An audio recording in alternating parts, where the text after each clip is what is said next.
Crypto பத்தி பேசியிருந்தீங்க. So crypto பத்தி உங்களோட பாயிண்ட் ஆஃப் வியூ என்ன சார்? இல்ல நான் அடிக்கடி சொல்றது தான். உங்களுக்கு பிட்காயின் வந்து ஒரு சர்டன் காயினுக்கு மேல இல்ல. அது வந்து ஒரு டிமாண்ட கிரியேட் பண்ணும். ஒரு கோல்டு மாரி ஒரு சர்டன் ஐட்டத்த வந்து உருவாக்கும். அது வந்து லாங் டர்முக்கோ டிமாண்ட் இருந்துட்டு இருக்கும். ஒரு ஏற்றத்தாழ்வுகள் இருந்தா கூட உங்களுக்கு பேஸ் வேல்யூன்னு இருக்கு. சில கிரிப்டோ கரன்சி வந்து எல்லாம் சொல்லல. சில கிரிப்டோ கரன்சி எப்படின்னா, மைனிங் இல்ல.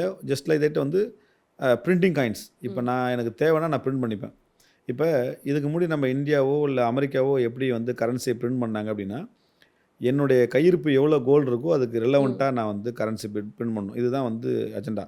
பட்டு அப்புறம் வந்து ஒரு கொஞ்சம் காலம் கழிச்ச முன்னே அந்த யூகே வந்து அவங்களுடைய டோட்டல் கேஷ் வந்து குடுத்து யுஎஸ் கிட்ட கேட்கும்போது அவங்களால செட்டில் பண்ண முடியல கரன்சி. அதாவது கோல்ட. உடனே வந்து நான் கோல்ட பேஸ் பண்ணி பிரிண்ட் பண்ணல.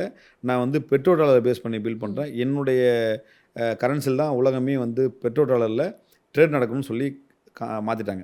அப்ப அத மாத்துன பிறகு இப்போ வந்து இன்ஃப்ளேஷன் வந்து எங்கேயோ போயிடுச்சு. அவங்க பிரிண்ட் பண்ண காசுக்கும், அவங்க கையிருப்பு இருக்கிற கோல்டுக்கும் கொஞ்சம் கூட சம்மந்தமே இல்ல. இப்ப இந்த மாரி பிரிண்ட் பண்ணிக்கிட்டே போகும்போது, ஒரு பாயிண்ட் ஆஃப் டைம்ல அவங்க கிட்ட நெறைய பணம் இருக்கு. ஓகேங்களா? அதுக்கு ரெலவென்ட்டா வந்து பொருள் இல்ல.